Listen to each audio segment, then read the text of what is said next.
You are awesome, and you're back. I'm Dan, this is Mandy. And you are watching BuzzChomp. Woo, yeah, you go, woo, woo, yeah. Woo! Enjoy.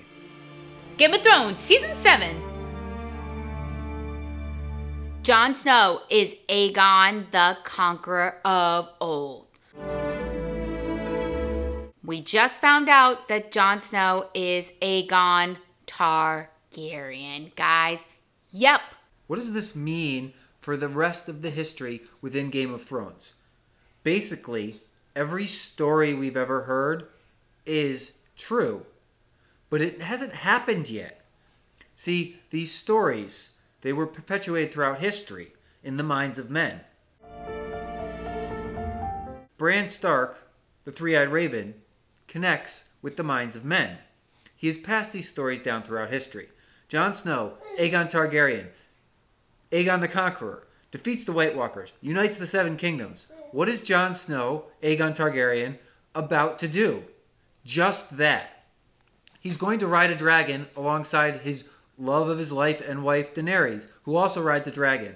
What did Aegon the Conqueror do? Just that. There are giant dragon skulls beneath King's Landing that represent Aegon's dragons.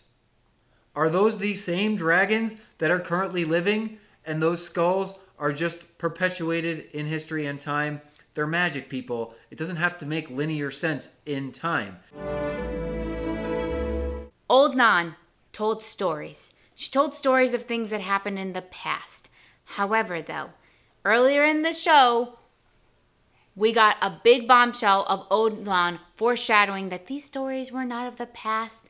They were of the future. They were things that were happening now. When Bran tells her he doesn't like her stories and blah, blah, blah. And she says, they're not my stories. They're stories of the past. They're stories of the present. They're stories that are happening and will happen. Sounds a lot like the three-eyed raven to me, guys. Bran, a la the rest of Naan's stories, is Bran the Builder. He is every Brandon Stark. We know that Bran the Builder built the wall, correct? And the wall exists. We also know the Night King just destroyed a huge piece of that wall, which means it's going to get rebuilt after they defeat the Night King. So Bran the Builder will be Bran the Builder once again.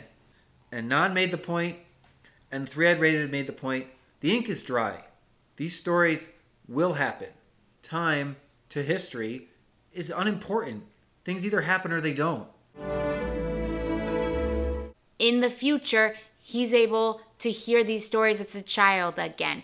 In the future, there's always a Stark at Winterfell. That's so Bran Stark is born, guys. That's so he doesn't ruin his own existence. Just another one of Old Naan's stories coming true, guys. We got Aegon the Conqueror. We got Bran the Builder. We even have a story that links Arya to all of this about the little rat chef who killed his guest by feeding him pie of his son. Didn't Arya feed someone pie of their son? Walder Frey? Didn't Walder Frey kill his guest? Cersei says every monster they ever heard of is real. Now, these monsters are real in the present. Were they real in the past? Kind of doesn't matter, because time doesn't matter anymore. That's the key here. Time doesn't matter. Jon Snow is Aegon Targaryen. He is Aegon the Conqueror. This is Jon Snow's story. This entire show has felt like Jon Snow's story, Aegon Targaryen's story, the story of Aegon the Conqueror. He is the one character that has perpetuated history throughout every realm of the Seven Kingdoms. Jon Snow, Aegon the Conqueror, guys. He's Aegon the Conqueror. He's come to unite the Seven Kingdoms and defeat the White Walkers for the first time. Yep. They weren't stories. They were foreshadowings. The ink is dry. The ink is dry. Jon Snow, Aegon the Conqueror Targaryen, who will defeat the Night King and unite the Seven Kingdoms. We're witnessing history. Do you expect anything less from Game of Thrones? Comment below. Let us know what you think of our Jon Snow is Aegon the Conqueror theory. Yeah, kids. Yeah. Game of Thrones, Season 7.